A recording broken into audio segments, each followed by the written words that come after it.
नमस्कार दोस्तों, हम फिर से लेकर आ चुके हैं आप लोगों के लिए सुबह की सभी ताजा और बड़ी खबरें। फटाफट अंदाज में एक एक कर बताएंगे आपको आज देश और दुनिया से क्या बड़ी खबरें निकल कर सामने आ रही हैं। लेकिन उससे पहले दोस्तों एक नजर डालेंगे सुर्खियों पर। प्रधानमंत्री नरेंद्र मोदी के ऊपर गरजे राहुल गांधी, बोले सच्चाई को सुनना पसंद नहीं करती भारतीय जनता पार्टी। हमारे फोन में पेगासस को कर रखा था इंस्टॉल, बताएंगे बीजेपी क्यों बौखला रही है। वहीं पर अगली बड़ी खबर में हम आपको बताएंगे दोस्तों, दरअसल आपको बताते चले संजय सिंह ने खोली बीजेपी की पोल, बोले अडानी अंबानी के लिए काम करती है ये सरकार, जनता की नहीं बल्कि अडानी और अंबानी की सरकार है। वहीं पर अगली बड़ी खबर में हम आपको बताएंगे दोस्तों, सत्येंद्र जैन की सुनवाई टली, आपको बताते चले अधिक संपत्ति वाला मामला दर्ज है इनके ऊपर। वहीं पर अगली बड़ी खबर में हम आपको बताएंगे दोस्तों, उपचुनाव के नतीजों ने पलटा बीजेपी के लिए खेल, 3 बड़े राज्यों में कांग्रेस ने की जीत हासिल, भाजपा को हुई टेंशन।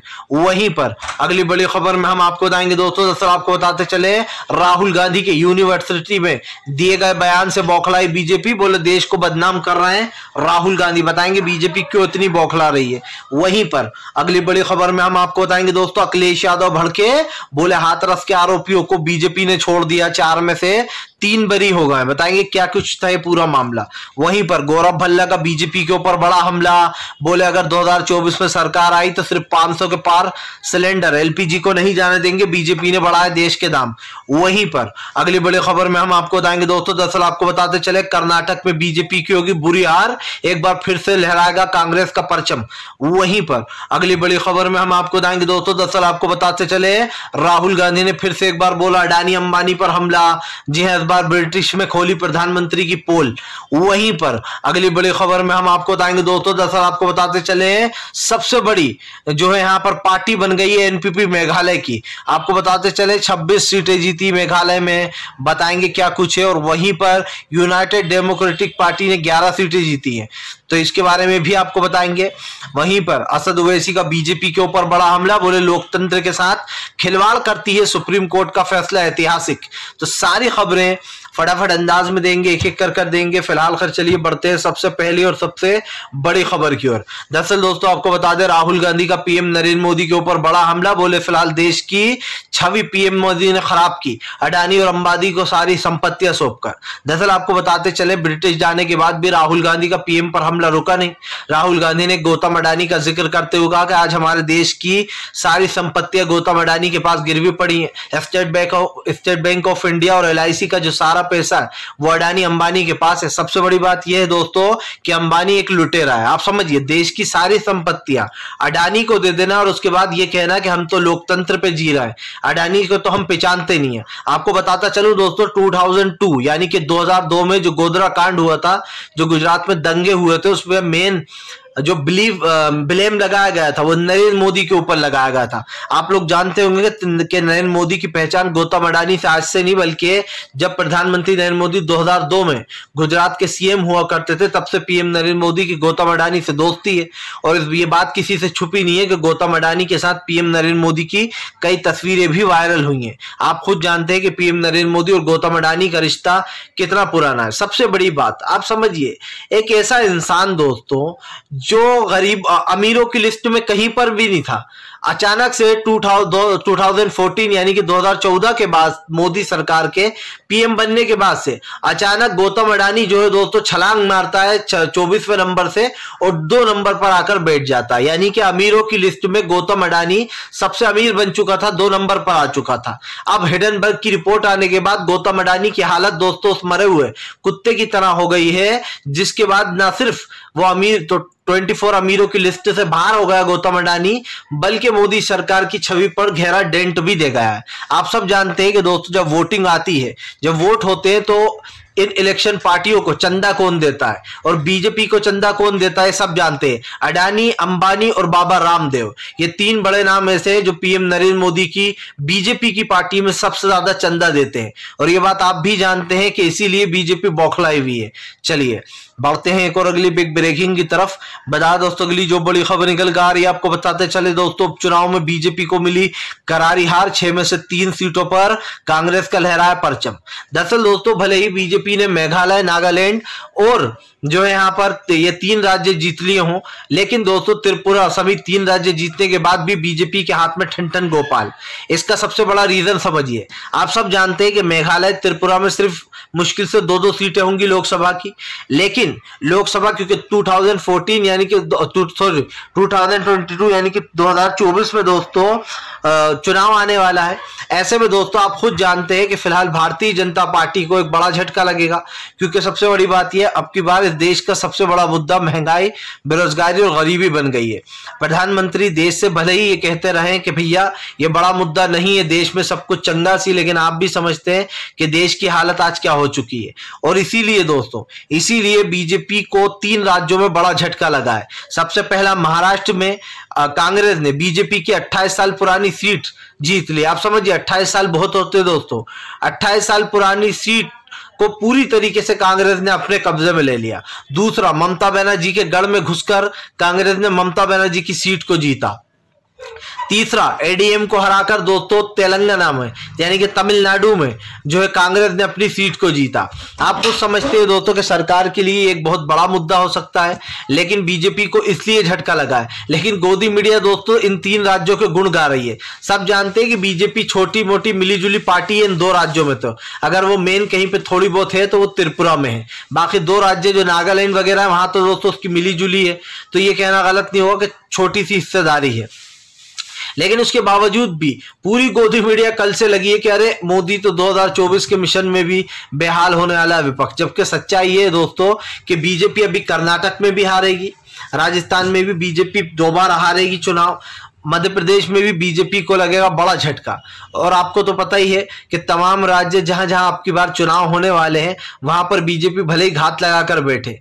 हारा हुआ चुनाव है, बीजेपी के पास कोई विकल्प नहीं है। कर्नाटक में पहले भी कांग्रेस की सरकार थी, लेकिन पैसों के बल पर एमएलएस को खरीद कर गिराई गई। लेकिन अब की बार फिर से एक बार कांग्रेस आएगी सत्ता में। चलिए बढ़ते हैं एक और अगली बिग ब्रेकिंग की तरफ। बता दोस्तों अगली जो बड़ी खबर निकल कर आ रही है, आम आदमी पार्टी के संजय सिंह का बीजेपी के ऊपर बड़ा हमला। बोले अडानी की करते हैं दलाली और ईमानदार सिसोदिया को पहुंचाया जेल। दरअसल आपको बताते चले दोस्तों, गौतम अडानी के मामले पर लगातार मोदी सरकार घिरती चली जा रही है। जहां एक तरफ विपक्ष जेपीसी की मांग कर रहा है, तो वहीं दूसरी तरफ दोस्तों जेपीसी से भाग रही है बीजेपी। हालांकि सुप्रीम कोर्ट ने कल एक कमेटी गठित की है और उस कमेटी के दौरान दोस्तों पता लगाया जाएगा कि आखिरकार इस कमेटी में कि कौन कौन सदस्य होंगे और कौन इस सदस्य इस चीज की जांच करेंगे कि आखिरकार गौतम अडानी से मोदी सरकार का क्या रिश्ता है और कितने पैसे गौतम अडानी पर लगाए गए। अगर आप मुझसे पूछे दोस्तों तो state bank of India, LIC, सारे पोर्ट, रेलवे स्टेशन, हवाई अड्डे, पाइपलाइंस, ऑयल्स, तमाम जितनी भी देश की संपत्तियां हैं वो अडानी के पास गिरवी पड़ी हैं। मैं पूछता हूं दोस्तों, क्या मोदी सरकार इस देश को बंधुआ बनाना चाहती है? इससे पहले कांग्रेस सत्ता में थी, उसने तो कभी ऐसा नहीं किया। 50 साल तक कांग्रेस सत्ता में रही, उसके बावजूद भी उसने कभी देश की संपत्तियों को गिरवी नहीं पटकाया। अफसोस की बात यह है कि आपके पास पोर्ट, एयरपोर्ट, टेलीकॉम कंपनी, आप सब चीज अडानी और अंबानी को दे देना चाहते हो। और ये तक इससे भी जब मन नहीं भरा दोस्तों तो किसानों की जमीनें हड़प हड़प कर खरीदी जा रही थी, लेकिन इस पर कोई कार्रवाई नहीं होती। क्यों? क्योंकि मोदी सरकार ने तो अभी भी आदेश दिया था कि भैया अडानी को डूबने से बचाओ। अगर हो सके तो स्टेट बैंक ऑफ इंडिया और एलआईसी को यह ऑर्डर दिया गया था कि अडानी जो बर्बाद हो रहा है, जो उसके शेयर्स के दाम लगातार धड़ाम हो रहा है, अब तो खैर खत्म ही हो गया अडानी, अब बर्बाद कहना तो कम होगा, अब खत्म हो गया अडानी। क्योंकि एक बार दोस्तों अगर कोई स्टॉक मार्केट में विश्वास खो देता है तो दोस्तों दोबारा नहीं आ पाता है। आप समझिए अडानी की जो एक तरीके से कह सकते हैं ना कि एक आप महल बनाते हैं जो ताज का, वो अचानक से हवा से आके गिर जाता है, बस वही अडानी के साथ हुआ। आप अपने शेयर्स के दाम खुद ही बढ़वाते हो, आप खुद ही अपने भाइयों से अपने शेयर्स खरीदवाते हो, बैंकों से पैसा लगवाते हो, उन शेयर्स के दाम बढ़वाते हो अपने भाइयों से इनलीगल तरीके से। जब हिंडनबर्ग रिपोर्ट ने इसका खुलासा किया तो अडानी एक्सपोज हो गया। मामला सिर्फ यहीं पर नहीं रुका, इसके बाद दोस्तों तमाम वो कंपनियां जो हिंडनबर्ग की तरह काम करती हैं उन्होंने भी अडानी की पोल खोलना शुरू कर दी। सबसे बड़ी बात यह है कि जब सेबी पर सवाल उठने लगे कि अभी तक हमारे भारत की सेबी कोई एक्शन नहीं ले रही है क्योंकि मोदी सरकार एक्शन लेने नहीं दे रही थी, उसके बाद सेबी ने भी ऐलान किया और उसके बाद ये खुलासा हुआ कि भैया गौतम अडानी जो है उसने देश को न सिर्फ देश का पैसा लूटा है बल्कि बैंक कब भाग जाएगा गौतम अडानी दोस्तों देश बैंक का पैसा लेकर, इसके जिम्मेदार कौन होगा? क्योंकि आप जेपीसी की मांग से तो भाग ही रहा हो। जेपीसी दोस्तों मैंने पहले भी बताया कि जेपीसी विधानसभा में एक कमेटी बनाई जाती है और अगर हालिया सरकार गलत निकलती है तो सत्ता से हाथ धोना पड़ता है। इसीलिए मोदी सरकार जेपीसी की मांग से भग रही है। हालांकि उसने सुप्रीम कोर्ट पर हामी भरी है, लेकिन आपको पता है कि सुप्रीम कोर्ट की जांच का मैं ज्यादा भरोसा नहीं कर सकता, क्योंकि सुप्रीम कोर्ट की जांच जो होगी उसका क्या रिजल्ट आएगा मुझे पहले से पता है, ये मोदी सरकार के पक्ष में ही आने वाला है। फिलहाल चलिए बढ़ते हैं एक और अगली बिग ब्रेकिंग की तरफ। बता दोस्तों अगली जो बड़ी खबर निकल कर आ रही है, आरएसएस के बयान पर फिर से मचा घमासान। दरअसल आपको बता दें मोहन भागवत ने दोस्तों फिर से एक बार हमारे इतिहास पर सवाल खड़ा कर दिया है।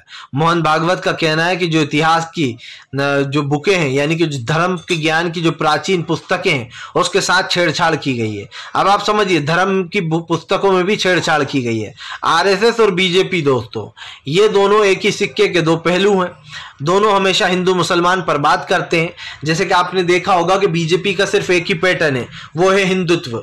वो जब भी चुनाव में वोट मांगने जाती है तो वो लोगों के दिमाग में एक चीज जरूर डालती है कि हमने राम मंदिर बनवाया, बाबरी मस्जिद हटवाई, राम मंदिर बनवाया। कभी वो कहती है कि हम मंदिर बनेगा तो मस्जिद भी बनेगी, कब्रिस्तान बनेगा तो जो है यहाँ पर शमशान भी बनेगा। इस तरीके के विवादित बयान आए दिन देती है। और ये राजनीति आज से नहीं है, ये राजनीति दोस्तों तब से चली आ रही है जब बाबरी को ध्वस्त किया गया था लाल कृष्ण आडवाणी के टाइम से। आपको याद होगा जब 2 बार लाल कृष्ण आडवाणी चुनाव हार गए थे तो उन्होंने एक बात कही थी, और वो बात दोस्तों मैंने खूब वीडियो देखता हूं क्योंकि मैं पहले की जो नेता थे क्या बातें करते थे, क्या सोचते थे, उनकी लैंग्वेज क्या थी, इस चीज पर हमने बहुत देखा है। सबसे बड़ी बात ये लाल कृष्ण आडवाणी कहते हैं कि क्या राम मंदिर और बाबरी मस्जिद का मैजिक खत्म हो गया है?